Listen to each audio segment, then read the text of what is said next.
The bank manager's lips moved, but I stopped hearing after the word incompetent. 78 years I'd managed my own money.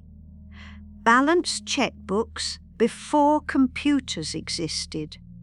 Paid off a mortgage in 18 years on a secretary's salary. Built a retirement fund that would see me through to 90 if I lived that long, which seemed less appealing now than it had that morning. My son had tried to close my account, filed paperwork declaring me mentally unfit to manage my finances. The forms sat on the desk between us, Michael's signature crisp and confident across the bottom. Next to it, a notary seal I didn't recognize. Above that, a doctor's assessment I'd never sat for, all of it lies. Mrs. Chen. The manager, Patricia, her nameplate said, though I'd banked here 23 years and we'd never been on a first-name basis, folded her hands. The documents were flagged because the doctor listed doesn't appear in our system. We're required to verify these things. I'm glad we caught it. Glad. I looked at my hands. The left one trembled slightly, the way it had since Robert died. Grief, the doctor said. Or perhaps Parkinson's. We'd watch it. Either way, my hand shook when I signed checks now, when I opened jars, when I tried to pour tea without spilling. Incompetent, Michael had written, unable to manage daily affairs. What happens now? My voice came out steady. That surprised me. Patricia slid a form across the desk.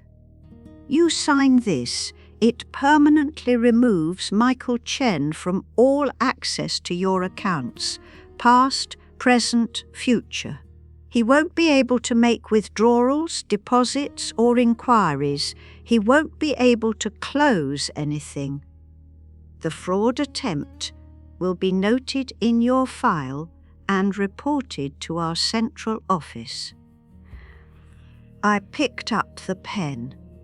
My hand steadied. Funny how that worked. The signature took 3 seconds. My name in blue ink, the same name I'd written on Michael's birth certificate 49 years ago at Mercy Hospital. My mother standing beside the bed, telling me how proud she was, how motherhood would complete me. Is there anything else you'd like to secure? Patricia's tone had shifted, professional concern with an edge of something sharper. She'd seen this before, I realized, not the first elderly woman whose child had tried to steal from her, probably not even the first that week. The safety deposit box, I said. He has a key. I'll have the lock changed today. New keys ready by tomorrow. I nodded. Thought of what sat in that box. Robert's watch. My mother's pearls. The deed to the house, bought in 1972 for $38,000. Now worth, I didn't know exactly, but enough that Michael had mentioned it every Sunday dinner for the past 2 years. Enough that his wife Diane had started leaving real estate listings on my kitchen counter when she visited, circling retirement communities with her red pen.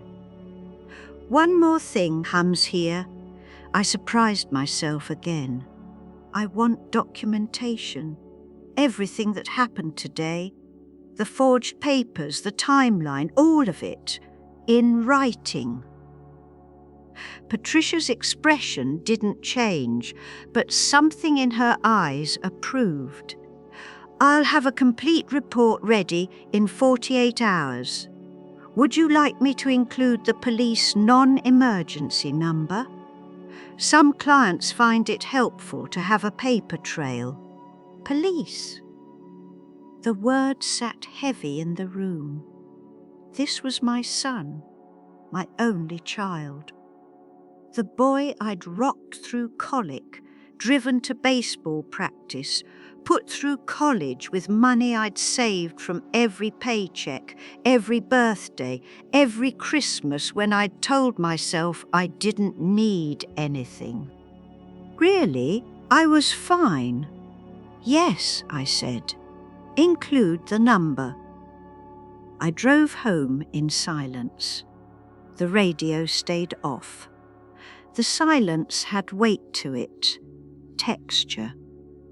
I could feel it pressing against my ribs, filling the car the way Michael's voice used to fill it during our Sunday drives, back when he still came alone, before Diane, before her ideas about what I should do with my house, my money, my life. The house was exactly as I'd left it, tidy, quiet, empty in a way that used to comfort me and now just felt like space waiting to be filled with something I hadn't chosen. I made tea, set the cup on Robert's placemat, the one I'd stopped using after the funeral, the one I'd started using again last month because the kitchen felt too balanced, with only my things, my cup, my plate. I needed his placemat to remember this was still our house, not just mine. The phone rang. Michael's name lit up the screen.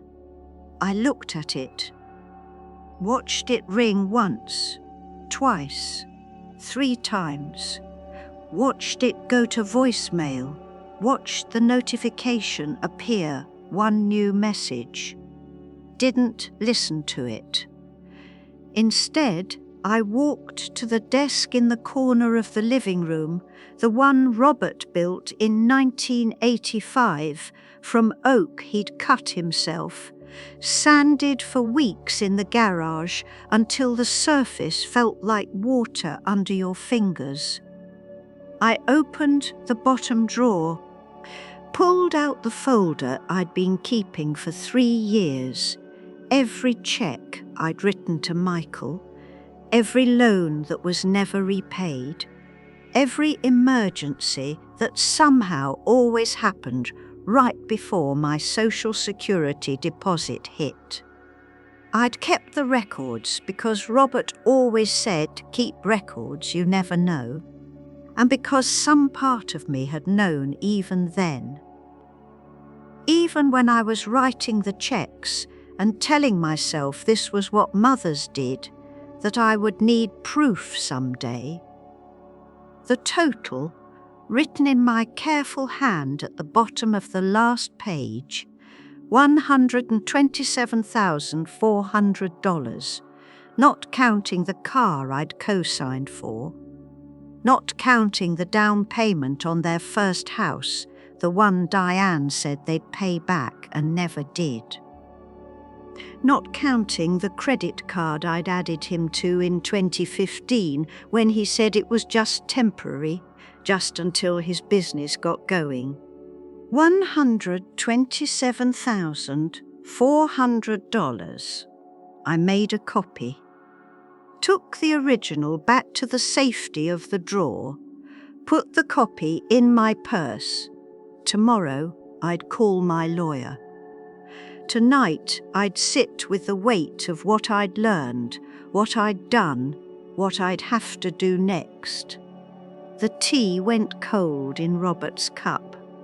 I didn't notice until the room had gone dark and the silence had settled into something that felt, for the first time in 8 years, like it belonged to me. Grace Whitmore had been my lawyer for 12 years. She'd handled Robert's estate, updated my will twice, reviewed the nursing home contract I'd signed for my mother before she passed. She knew my family, knew Michael. She answered on the second ring. Grace, it's Margaret Chen. I need to change my will. Today, if possible. A pause. Then, what happened? I told her. The bank, the forged documents, the fraud report I'd be filing, the $127,000 in loans that were never loans at all, just slow theft disguised as family helping family. Margaret. Grace's voice held something I'd never heard from her before. Anger. This is elder financial abuse. We need to document everything. Have you contacted the police? Not yet. Do it today. I'll send you the non-emergency number and the name of a detective who specializes in these cases. As for your will, yes, I can see you today. 4 o'clock work? It worked. Grace's office smelled like lemon polish and old books. She'd set out tea, the good kind, from the china pot she kept for clients she liked. We drank from actual cups while she spread papers across her mahogany desk. Current will leaves everything to Michael, she said. Not a question. She'd written it. I want it changed. Everything to my granddaughter Emily. She's 24, finishing her master's in social work. Grace made notes in her careful script. What about Michael? Nothing. The pen stopped moving. Grace looked up. You're certain? Sometimes people make these changes in anger and regret them later. I'm not angry, I said, and realized it was true. Anger would have been hot, loud, the kind of emotion that demanded immediate release. This was something colder, clearer. I'm done. Grace nodded, set down her pen, picked up a different folder. There's something else you should consider. A trust. It would protect your assets from any future legal challenges. If Michael decides to contest the will or claim you're not competent to make these decisions, a properly structured trust is much harder to break. How hard? Nearly impossible if we do it right. You'd need 2 doctors to verify your mental capacity today, which I can arrange this week. The trust would transfer assets to Emily upon your death, but you'd maintain complete control while you're alive. Michael couldn't touch it, neither could Diane. I thought of Diane with her clipboard, her real estate listings, her casual mentions of how much easier my life would be in a nice facility where everything was taken care of, where I wouldn't have to worry about this big old house. Set it up. We spent an hour on details. Grace explained fiduciary duty, distribution schedules, trustee selection. I half listened mostly, watched her hands move across the papers, creating barriers between my son and my money, walls he couldn't scale or break through. One more thing, Grace said as I stood to leave. Change your locks. All of them. Today if you can manage it, tomorrow at the latest. If Michael has keys to your house, and he probably does, I gave him a set after Robert died, in case of emergencies. Change them. He's already tried fraud. Don't give him the opportunity for something worse. I stopped at the hardware store on the way home. The locksmith could come Thursday, 2 days. I'd deadbolt the doors until then, keep the chain on. At home, I pulled out my phone, found Michael's contact, hesitated, then blocked his number. Diane's next.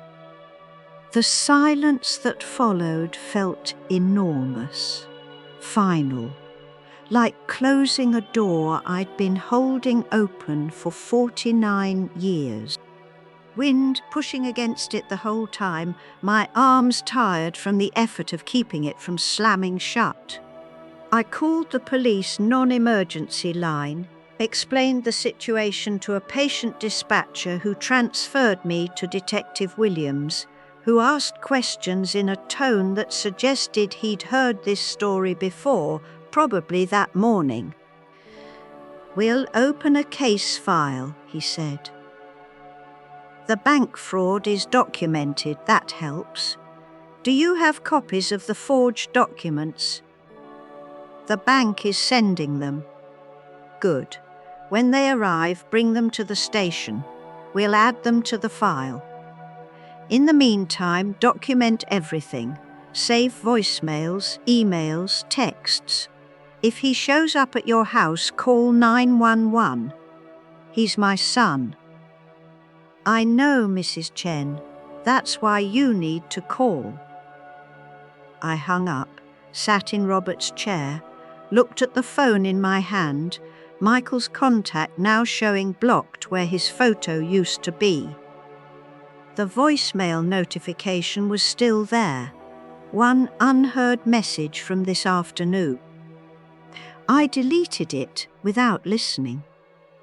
Emily came by Tuesday evening with soup, homemade chicken noodle, the kind with thick egg noodles that took effort, time, the kind of cooking that said, "I care," without having to speak the words aloud.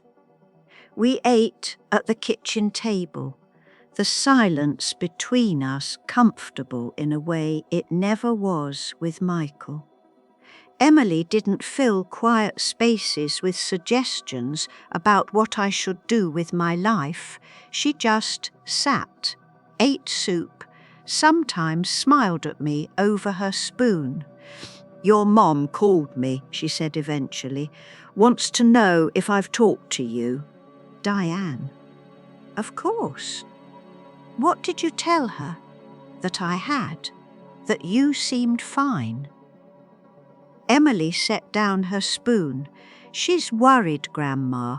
Says you're making decisions without thinking them through. Says you're—" She stopped. "Incompetent?" Emily's jaw tightened. She didn't use that word, but yeah, basically. I looked at my granddaughter.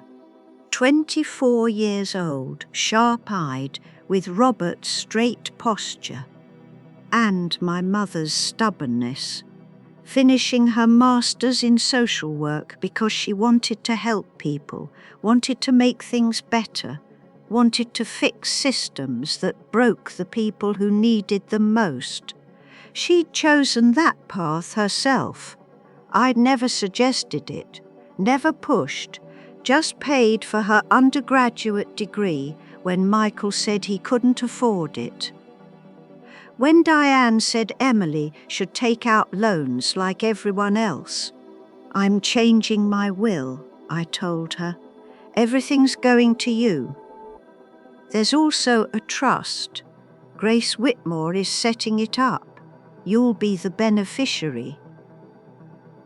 Emily went very still.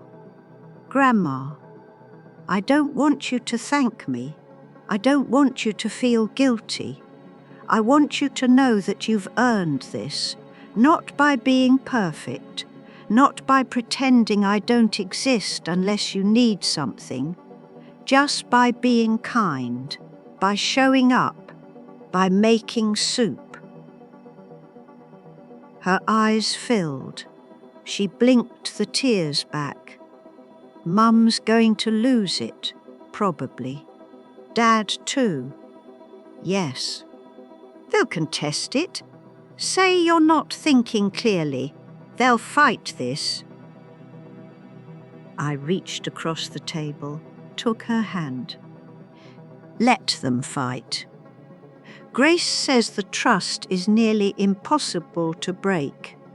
2 doctors are certifying my mental capacity this week.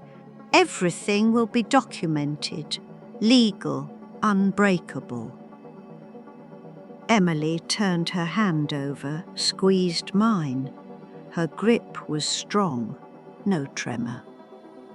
I don't care about the money, Grandma. I care about you. I know. That's why you're getting it. We finished the soup. Emily washed the dishes while I dried, the 2 of us moving around the kitchen in an easy rhythm that reminded me of cooking with my mother. With Robert, with all the people who'd stood in this room and understood that some conversations happened better with your hands busy, your eyes on tasks instead of each other. They're going to come after you, Emily said, handing me a bowl to dry. You know that, right? They'll try to change your mind. They'll say terrible things, make you feel guilty. I know. And if you need backup, if you need someone to run interference or just sit with you while they scream, I'll call you. She nodded, handed me another bowl.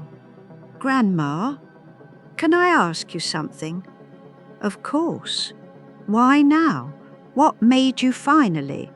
She gestured vaguely, searching for words. I thought about it. The bank, yes. The forged documents. But also the years before.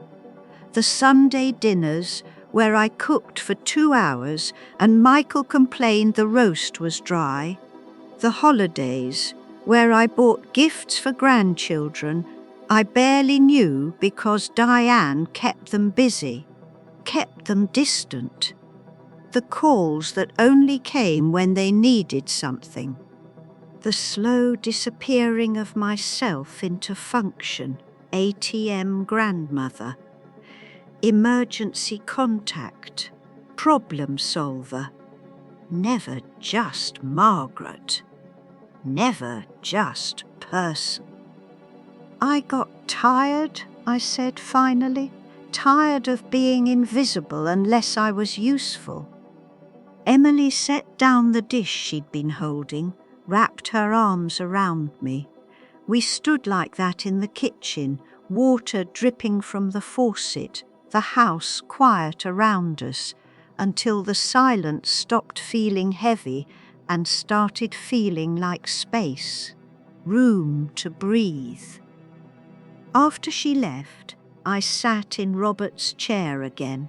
The house settled into its evening sounds, furnace clicking on, pipes expanding, the refrigerator humming its constant tune.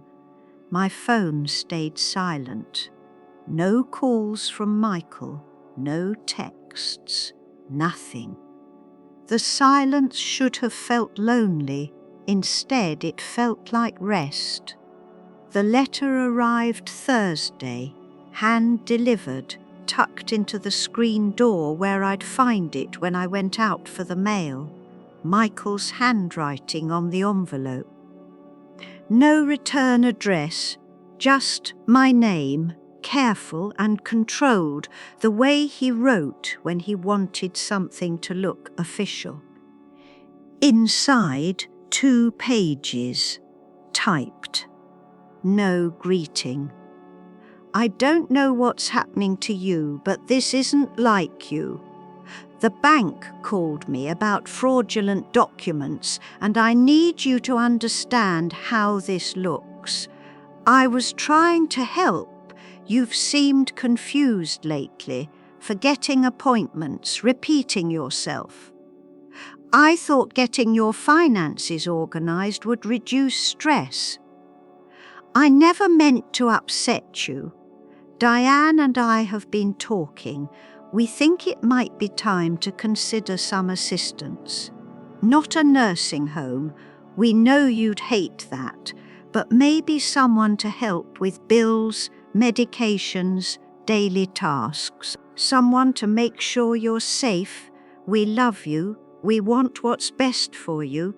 Please call me so we can work this out like adults. No signature, just his name typed at the bottom. Michael Chen. I read it twice, then folded it carefully, put it in the folder with the bank documents, the money list, the police case number, evidence. Diane called that afternoon. I'd unblocked their numbers that morning. Grace's advice. You need to know what they're doing, she'd said. Document everything, Margaret. Diane's voice had that careful patience she used on difficult clients at her real estate office. Michael told me about the misunderstanding at the bank. I think we all need to take a breath and talk about this calmly. There's nothing to discuss. I disagree. Michael was trying to help. You know how he worries about you, especially since Robert died. He just wants to make sure you're taken care of. By stealing my money? A pause, then softer. That's not fair. Michael would never steal from you. He's your son. He loves you. He forged documents declaring me incompetent. He was trying to protect you. Sometimes love means making hard decisions, even when they're not popular. Margaret, we're family. We should be working together, not against each other. I looked out the window. A robin hopped across the lawn, pulled a worm from the dirt. Simple, efficient. The bird knew what it needed and took it without apology. I've changed my will, I said. Everything goes to Emily. The trust is irrevocable. Michael gets nothing. Silence. Long enough that I thought she'd hung up. Then, you can't be serious. Completely serious. Emily's 24. She doesn't understand money, doesn't understand what it takes to maintain a house like yours. She won't manage investments, handle estate planning. She'll blow through everything in 5 years. That's her choice. Margaret, the patience was gone. I'm going to say this once. You're making a mistake. A huge one. And when you realize it, when Emily drains your accounts and you're sitting in some state facility wondering where it all went, don't come crying to us. I won't. Fine. But know this. Michael tried to help. We both did. Whatever happens next is on you. She hung up. I stood holding the phone, listening to the dial tone until it shifted to that harsh beep that meant disconnect, until even that went silent and there was just the sound of my breathing and the house settling. And the robin outside singing its sharp, clear song. Friday morning, Michael came. I watched him park on the street, walk up the driveway with his shoulders back and his face set in that expression I remembered from his teenage years, when he'd been caught doing something wrong and was preparing to argue his way out of it. I met him on the porch. Didn't invite him in. Mum. He stopped at the bottom of the steps. We need to talk. No. I got your lawyer's letter, the will change, the trust, all of it. This is insane. You can't cut me out of everything because of one misunderstanding. It wasn't a misunderstanding. You committed fraud. His jaw tightened. I was trying to help. You're 78. You live alone in this huge house. Something could happen, a fall, a stroke, anything, and there'd be no one to manage your finances. I was being responsible. You were stealing. That's not... He stopped, breathed, started again. Okay, let's say I made a mistake. Let's say I should have asked first. Fine. I apologize. But cutting me out completely, giving everything to Emily, who barely has her life together, that's not fair, Mom. That's not family. I gripped the porch railing, felt the wood solid under my palm, weathered smooth from 30 years of Robert's hands, my hands, hands that had built and maintained and cared for this house, this life. You want to know what's not fair? My voice stayed level, quiet. 49 years I've put you first, paid for your college, co-signed your car, loaned you money every time you asked, watched you take, and never once say thank you. That's not fair. That's not family. That's using someone until there's nothing left. I always meant to pay you back. $127,000, Michael. I kept track, did you? He went pale. That's not... You're exaggerating. I have receipts. Every check, every loan, every emergency. All documented. All given freely because you're my son and I loved you and I wanted to help. But you were never going to pay it back. We both know that. Mum, go home, Michael. Tell Diane the guilt trips won't work. Tell your lawyer the trust is solid. Tell yourself whatever story helps you sleep. But understand this, I'm done.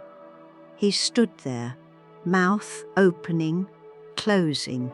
Then, you'll regret this when you're old and alone and have no one. I'm already old, Michael. And I've been alone since your father died. You just never noticed because you were too busy figuring out how to spend my money. I walked inside, locked the door, didn't watch him leave. The tremor in my left hand was back. I made tea I didn't drink, sat in Robert's chair, waited for the guilt, the doubt. The voice that would tell me I'd been too harsh, too cold, too much. It never came. Instead, there was just the quiet, the robin singing, the house breathing around me, and underneath it all, something that felt like strength. The lawyer's letter arrived at Michael's office on Monday, certified mail, return receipt requested. I knew because Grace called to tell me he'd signed for it. It's a formal cease and desist, she explained, threatening legal action if he makes any further attempts to access your finances, contest your mental capacity, or harass you in any way. Think of it as drawing a legal boundary. Will it work? It'll make him think twice. And if he doesn't, we have documentation that he was warned. That afternoon, I met with the two doctors. Dr. Morrison, my regular physician for 15 years, and Dr. Patel, a geriatric psychiatrist Grace had recommended. They asked questions, ran tests, had me count backwards from 100 by sevens. Remember 3 words for 5 minutes. Draw a clock showing 10 past 11. I passed everything. Mrs. Chen. Dr. Patel reviewed her notes, her voice kind but firm. Your cognitive function is excellent. No signs of dementia, no memory impairment. You're managing complex financial decisions independently. You understand the consequences of your choices. Legally, you're completely competent. Will you put that in writing? Already done. I've sent copies to Grace Whitmore and to your file here. If anyone questions your capacity, we have documentation. I drove home feeling lighter, vindicated, ready for whatever came next. What came next was Diane on my doorstep Thursday morning with a clipboard and a smile. I opened the door but didn't unlatch the screen. Yes, Margaret. Hi. The smile didn't reach her eyes. I was hoping we could talk, just the two of us, woman to woman. About, can I come in? No. The smile flickered. Okay, well, I've been thinking about everything that's happened. The misunderstandings, the hurt feelings. I think maybe we all got a little emotional, said things we didn't mean. I waited, so I made a proposal. She held up the clipboard. A compromise. Michael admits he shouldn't have filed those bank documents without telling you. You agree to reinstate him in your will? Not for everything, maybe just 60%, and we all move forward, family intact. No more lawyers. No. You haven't even looked at it. Don't need to. Diane's jaw tightened. The smile was gone now. You're being unreasonable. We're offering an olive branch and you're spitting on it. You're offering me 60% of my own money in exchange for forgiving fraud. That's not an olive branch, that's an insult. Emily doesn't need your money. She's young, educated, she'll be fine. But Michael and I, we've been planning our retirement based on this. We've made decisions, investments, commitments. You can't just pull the rug out. Something cold settled in my chest. You've been spending my money before I'm dead. That's not what I... Get off my porch. Margaret, now. She left the clipboard tucked under her arm, her heels clicking hard on the driveway. I watched her drive away, then called Grace. They're not going to stop, I said. No, they're not. People like this don't stop until they either win or hit a wall so hard they can't get back up. So what do I do? You keep your boundaries, you document everything, and you prepare for them to escalate. How much worse can it get? Grace was quiet for a moment. Margaret, I've seen families tear themselves apart over money. I've seen adult children file for guardianship, claim their parents can't make decisions. I've seen smear campaigns, manipulation, isolation tactics. If Michael and Diane are desperate, and it sounds like they are, they'll try everything. I have the doctor's reports. I'm clearly competent.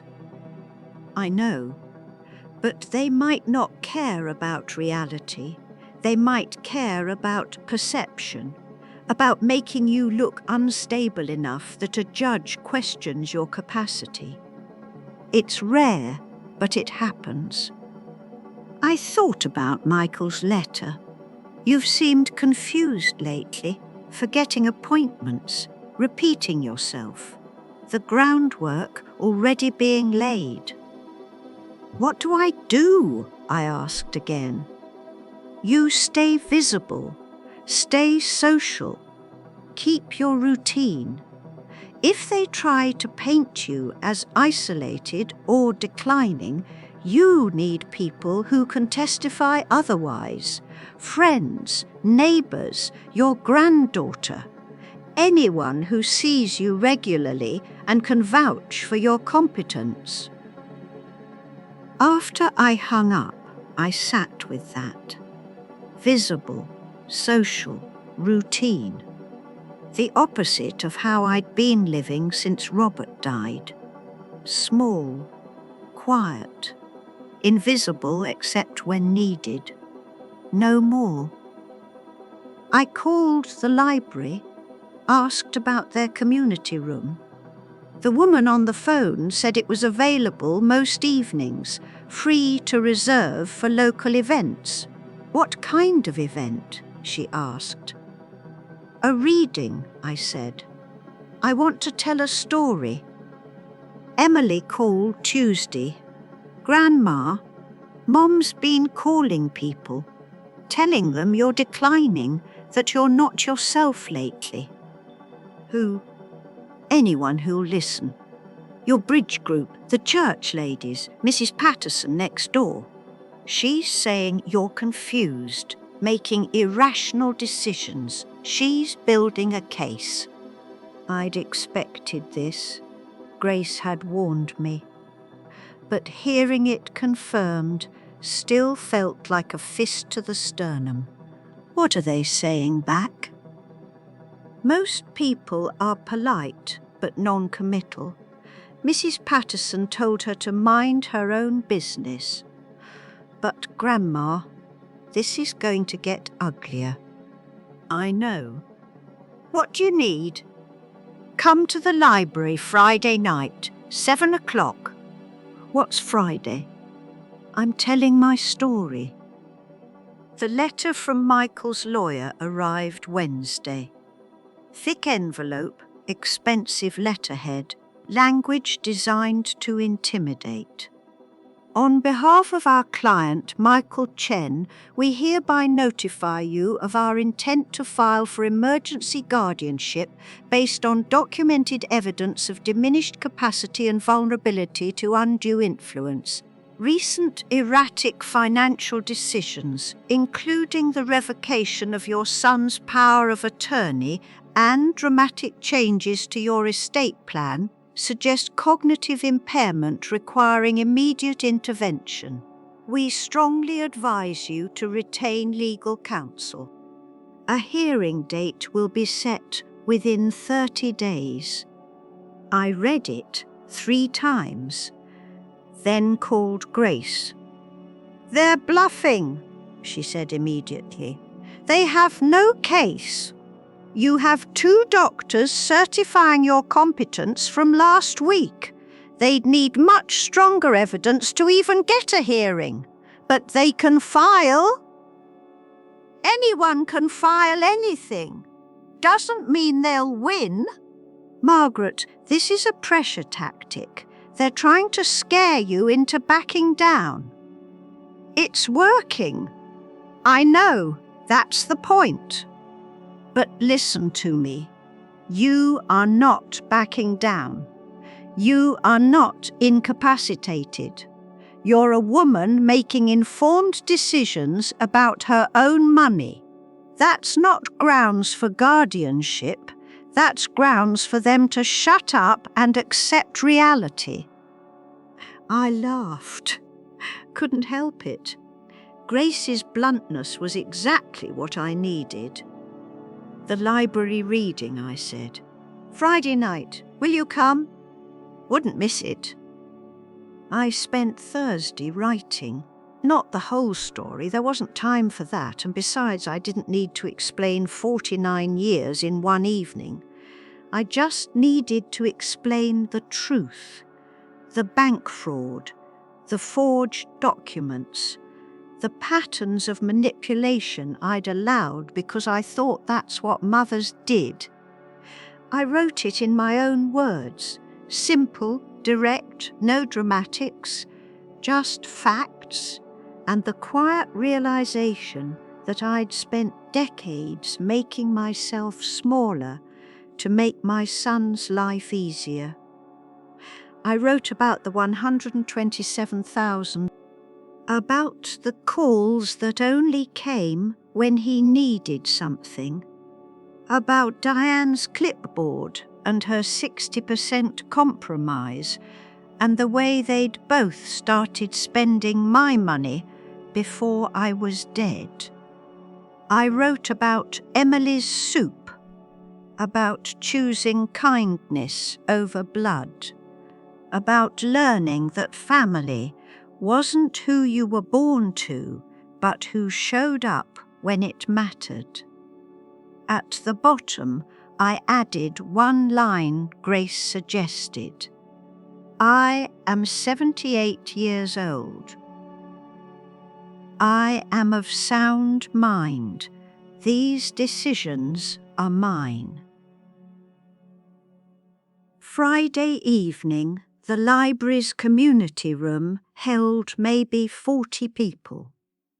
Emily sat in the front row, Grace beside her, Mrs. Patterson from next door, the librarian who'd reserved the room, a few women from church, strangers who'd seen the posting on the community board, and in the back, arms crossed, face tight, Diane.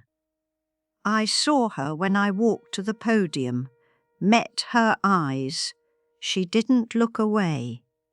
I'd worn my blue dress, the one Robert bought me for our 40th anniversary.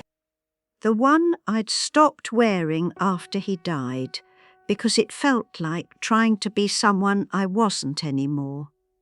Tonight, it felt like remembering who I'd always been. I unfolded my pages, smoothed them on the podium, looked out at the faces watching me. Then I began. My name is Margaret Chen. I'm 78 years old. 2 weeks ago, my son tried to steal my bank account. I spoke for 12 minutes. No interruptions, just my voice and the facts and the quiet horror of realizing how long I'd let it happen. When I finished, silence. Then Emily started clapping. Grace joined, Mrs. Patterson, the strangers, until the whole room was applauding and I was standing there, shaking. Not from fear, but from the sheer relief of being seen, of being believed. Diane left before the clapping stopped. Afterward, people came up, thanked me, shared their own stories, sisters who'd stolen inheritances, brothers who'd forged signatures, adult children who'd convinced elderly parents to sign over houses for tax purposes and then evicted them. "You're brave," one woman said. She was maybe 80, white-haired, gripping a cane. "I never told anyone, just let my daughter have it all, easier than fighting." "It's not too late," I told her. She smiled, sad. "For you, maybe. I'm 93. What's the point now?" The point, I wanted to say, was dignity, was drawing the line, was saying no once before you died, just to remember you could. But I just squeezed her hand. Grace walked me to my car. "You did good, Margaret." Diane was there. I know. I saw her leave. She'll tell Michael. They'll regroup. This isn't over. I know. But you just made it a lot harder for them to paint you as incompetent. 40 people just watched you speak, clearly, coherently, about complex financial abuse. If they try for guardianship now, I'll subpoena every one of them as witnesses. At home, I found flowers on the porch, wildflowers wrapped in brown paper. No card, just a note in handwriting I didn't recognise. Thank you for your courage. I put them in Robert's vase, the one his mother gave us as a wedding present. The one I'd kept in the closet for 8 years because it hurt to look at. Tonight, it looked like hope. The settlement offer arrived Monday. FedEx, signature required. Michael and Diane, through their lawyer, were willing to drop all legal proceedings in exchange for reinstating Michael in my will at 30% of assets. They'd waive the remaining 70%, acknowledge my competence, and allow family healing to begin. Grace read it over the phone. It's garbage. They know they can't win guardianship and they're trying to salvage something. What do I do? You write one sentence, I decline your offer, sign it, send it back certified mail. Done. I wrote it that night. Didn't elaborate, didn't explain, just, I decline your offer. Emily mailed it for me Tuesday morning. Wednesday, I sat down and wrote another letter, this one to myself. Dear Margaret, you did it. You drew the line. You said no. You chose yourself. It wasn't easy. It hurt. You lost your son, or maybe you lost him years ago and only just now admitted it. Either way, that loss is real and you're allowed to grieve it. But you kept your dignity. You kept your autonomy. You kept the life Robert worked so hard to build for both of you. And you learned something important. Love that costs you yourself isn't love, it's just expensive. You're 78. You've earned your peace. You've earned your silence when it suits you and your voice when it matters. You've earned the right to be seen. Don't forget that. Love yourself. I folded it, put it in the drawer with Robert's letters, the ones he wrote me when we were dating, when love was new and uncomplicated and didn't cost more than it gave. Then I went to the kitchen, made tea, sat in his chair. Outside, the robin was singing again. Spring coming early this year, new growth on the trees, fresh starts everywhere I looked. The phone rang, unknown number. I let it go to voicemail. Later I'd check it, document it if necessary, but right now I was drinking tea and watching spring arrive.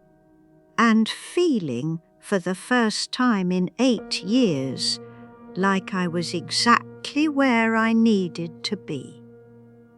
The final letter from Michael and Diane arrived 2 weeks later.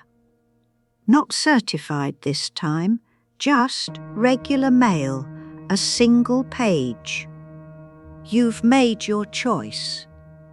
We respect it. Even though we think it's wrong, we won't be in contact anymore. We've told Emily she's welcome to visit us any time, but we won't be attending family events if you're there. We wish you well. No signature, just their names typed at the bottom. I read it once, then filed it with the rest. Evidence I no longer needed, but kept anyway, the way you keep old maps of places you've been. Routes you've travelled, roads you'll never take again. Emily came for dinner that Saturday. brought wine and salad, and that same easy silence that meant I didn't have to perform, didn't have to be anything except myself. We ate at the table Robert built, drank from the glasses his mother gave us, talked about her thesis, her new apartment, the job offer she'd gotten at a non-profit that paid too little but mattered too much to turn down. You could use the trust money, I said. Pay off your loans, get a nicer place. She shook her head. That money's for later, for when I need it. Right now, I'm fine. Robert would have liked you. Yeah? He always said the best people are the ones who don't need things to be happy. They just need purpose.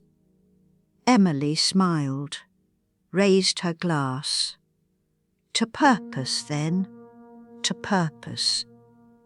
After she left, I walked through the house. The rooms Robert and I had filled with 43 years of marriage, 8 years of widowhood, and now this new thing, solitude, that felt chosen instead of inflicted. In the living room, his chair, empty but not abandoned. I still sat in it most evenings, still felt his presence in the worn armrest, the indent where his head used to rest. In the kitchen, the bank documents, filed, finished. Evidence of the line I'd drawn and the ground I'd held. On the counter, my phone. Silent most days now. No desperate calls, no manipulation. Just Emily's texts and Grace's occasional check-ins and the blessed quiet of a life that belonged to me again. In the bedroom, the trust papers, signed, sealed, unchangeable.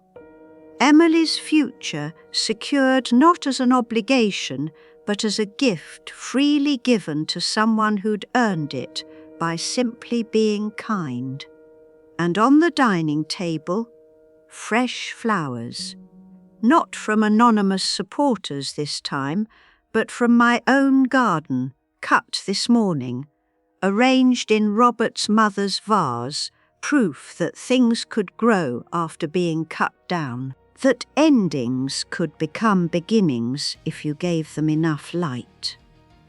If you're reading this and seeing yourself, the mother who always says yes, the father who keeps giving, the grandmother who's tired of being useful instead of loved, know this.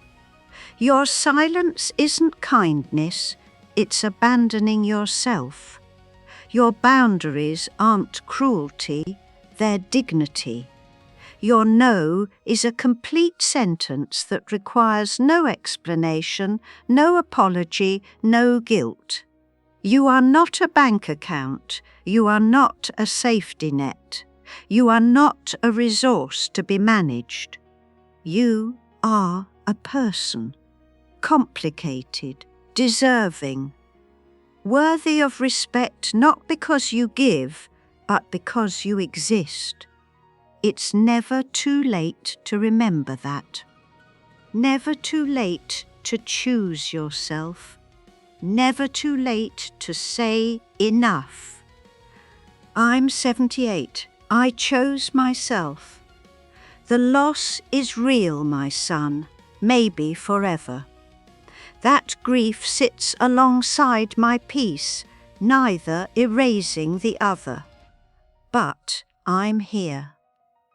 In my house, with my silence that weighs nothing because I chose it, with my phone that rings only when I want it to ring, with my granddaughter who brings soup and stays for conversation, not transaction, and that, all of that, is enough.